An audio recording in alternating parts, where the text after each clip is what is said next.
अस्सलाम वालेकुम, welcome back. आज जो हमारा टॉपिक ऑफ डिस्कशन है वो है डायरेक्ट कॉस्टिंग और थ्रू आउट कॉस्टिंग। ये दो कॉस्टिंग हैं, इसके बारे में आज हम लोग बात करेंगे। तो सबसे पहले जो है ये हमारे पास दो चीज़ें आती हैं, डायरेक्ट कॉस्टिंग और थ्रू आउट कॉस्टिंग। तो देखते हैं इनके क्या बेनिफिट्स हैं, क्या इनके लाइक डिसएडवांटेज भी कुछ होंगे ऑब्वियसली। तो आज हम इन चीज़ों पे ध्यान देते हैं, इन चीज़ों को देखते हैं, सीखते हैं। Understanding direct cost and indirect cost. सबसे पहले हमने देखना है कि डायरेक्ट कॉस्ट क्या होती है और इनडायरेक्ट कॉस्ट क्या होती है। Direct cost are directly traceable to a specific product और सर्विस। जो एक स्पेसिफिक सर्विस या एक प्रोडक्ट होती है वो प्रोडक्शन में जो इन्वॉल्व होती है, लाइक कुछ चीज़ें रॉ मटेरियल्स हैं, वो डायरेक्ट कॉस्ट है ना। कोई भी प्रोडक्ट अगर बनाने है तो उसमें रॉ मटेरियल डायरेक्ट यूज़ हो रहे हैं तो वो डायरेक्ट कॉस्ट में आएगा। लेबर है जो उसको प्रोडक्ट को प्रोड्यूस करने में कर रही है, काम कर रही है, हेल्प आउट कर रही है, तो that is also direct cost. ठीक है। उसके बाद जो मैन्युफैक्चरिंग ओवरहेड है, लाइक जो मशीन आ रही, मशीनरी हमारे पास आ रही है या ये चीज़ें आ रही हैं, तो ये भी डायरेक्ट कॉस्ट में आएंगे। उसके बाद जो इनडायरेक्ट कॉस्ट है उसका ये होता है कि वो डायरेक्टली ट्रेसेबल नहीं होते, लाइक जो वो डायरेक्टली प्रोडक्शन में यूज़ नहीं हो रहे होते। लाइक जो हमारा बिल्डिंग है, अगर खुद की है तो बिल्डिंग का जो एक्सपेंस है या उसकी जो जगह का है एक्सपेंस, या उसके बाद अगर वो रेंट पे है तो उसके रेंट का एक्सपेंस, यूटिलिटीज़ या दूसरी एडमिनिस्ट्रेटिव जो सैलरीज वगैरह पे कर रहे होते हैं हम एम्प्लॉयज़ को, तो वो सारे इनडायरेक्ट कॉस्ट में आते हैं। वो डायरेक्ट प्रोडक्शन में चीज़ें यूज़ नहीं हो रही होती वो, लेकिन वो जो है इनडायरेक्टली उसको सपोर्ट कर रही होती हैं प्रोडक्शन को, तो that is called indirect cost. उसके बाद आगे हमारे पास है जी calculating indirect cost. Indirect cost को कैसे कैलकुलेट करते हैं, और सॉरी डायरेक्ट कॉस्ट को। Identify cost, all cost directly related to a product. देखना है सबसे पहले कि हमने हमारे पास हैं क्या क्या चीज़ें, कौन कौन सी कॉस्ट हैं जो डायरेक्टली प्रोडक्शन में यूज़ हो रही हैं, उनको हम लोग जो है करेंगे, काउंट करेंगे, उनको आइडेंटिफाई करेंगे। उसके बाद ट्रैक कंजप्शन देखना है फिर कि उन जो मतलब कॉस्ट हैं उनकी कंजप्शन कितनी हो रही है, कितनी कॉस्ट आ रही है, या क्या क्या कंज्यूम हो रहा है प्रोडक्ट को जो है प्रोड्यूस करने में, कितनी कंजम्पशन हो रही है, कौन सी कॉस्ट कितनी आ रही है। तो जो एक्टिविटी डिफरेंट एक्टिविटीज़ पे होती है, लाइक रॉ मटेरियल पे कितनी कॉस्ट आ रही है, उसके बाद लेबर पे कितनी कॉस्ट आ रही है, या जो मैन्युफैक्चरिंग है ओवरहेड वो कितना आ रहा है, ये सारी चीज़ें आती हैं ट्रैक कंजम्पशन में। ठीक है। उसके बाद है कैलकुलेट टोटल। अब इन दोनों को जो कॉस्ट हैं उनको जब हम टोटल करेंगे, सम करेंगे, तो हमारे पास टोटल कॉस्ट आ जाएगी, टोटल डायरेक्ट कॉस्ट आ जाएगी। ये है मेथड इसको करने का, डायरेक्ट कॉस्ट को जो है कैलकुलेट करने का, डायरेक्ट कॉस्ट को फाइंड करने का ये मेथड होता है। उसके बाद हम चलते हैं नेक्स्ट, जो है हमारे पास concept of throughout costing. तो थ्रू आउट कॉस्टिंग जो है ये होती है लाइक फोकस ऑन रिवेन्यूज़। ये जो कॉस्टिंग है ये यूज़ होती है, prioritise revenue generation over cost reduction. इसका जो होता है थ्रू आउट कॉस्टिंग जो है सॉरी, तो ये होती है कि रिवेन्यू जो हमने अर्न करना है उसके लिए हमें कितनी कॉस्ट जो आ रही है, उसमें ये कॉस्ट इसकी प्रायोरिटी होती है कि रिवेन्यू जनरेट हो, ना कि कॉस्ट कम हो। फॉर एग्जांपल अगर प्रॉफिट ज़्यादा लेना है तो या तो आपको कॉस्ट जो है कम करनी पड़ेगी, या फिर आपको जो रिवेन्यू आपका वो कम हो जाएगा।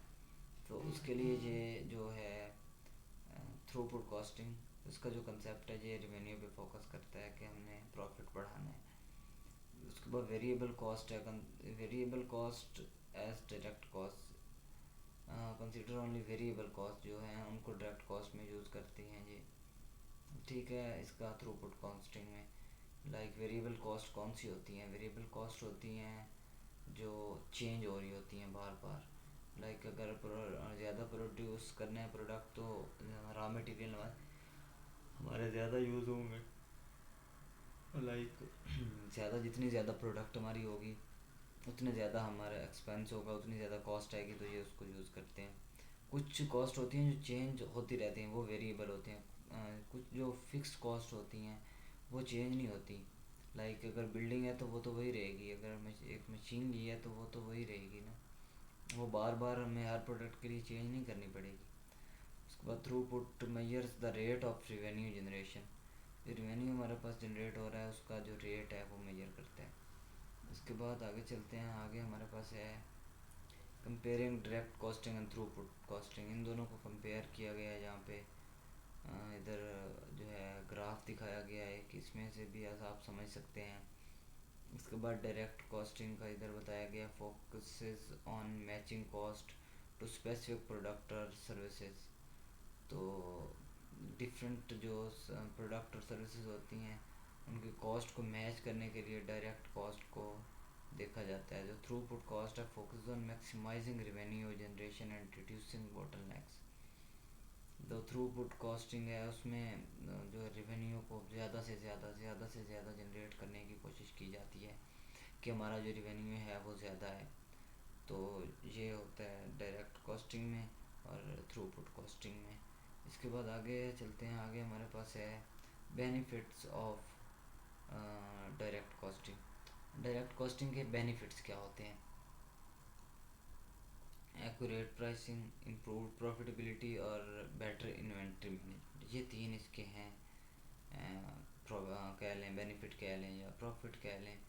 तो एक्यूरेट प्राइसिंग में ये होता है कि अगर डायरेक्ट कॉस्टिंग हम करेंगे, डायरेक्ट कॉस्टिंग में हमारे पास आ जाता है कि क्या क्या चीज़ है। लाइक इसमें वेरिएबल कॉस्टिंग इस तरह यूज़ करते हैं, तो डायरेक्ट कॉस्टिंग में हमारे पास आ जाता है कि जो कितनी यूज़ हो रही है हमारे पास कॉस्टिंग, ठीक है, कितनी कॉस्ट आ रही है हमें और प्रोडक्ट को प्रोड्यूस करने में, उस हिसाब से फिर हम लोग जो है वो करते हैं, प्राइस उसकी सेट करते हैं।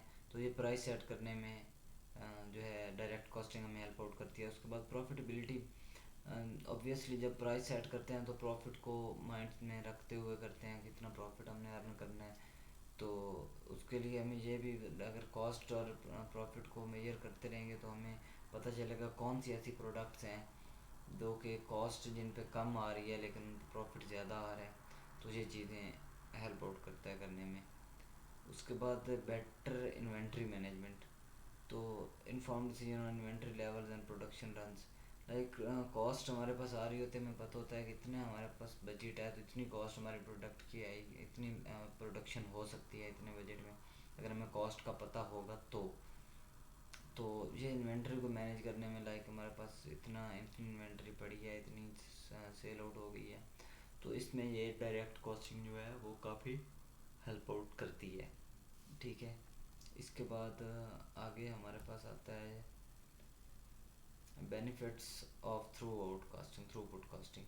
थ्रूपुट कॉस्टिंग के भी जिस तरह बेनिफिट्स हैं उसके डायरेक्ट कॉस्टिंग, इस तरह थ्रूपुट कॉस्टिंग के भी बेनिफिट्स हैं। Faster response times, prioritize quick production and delivery, reducing lead time।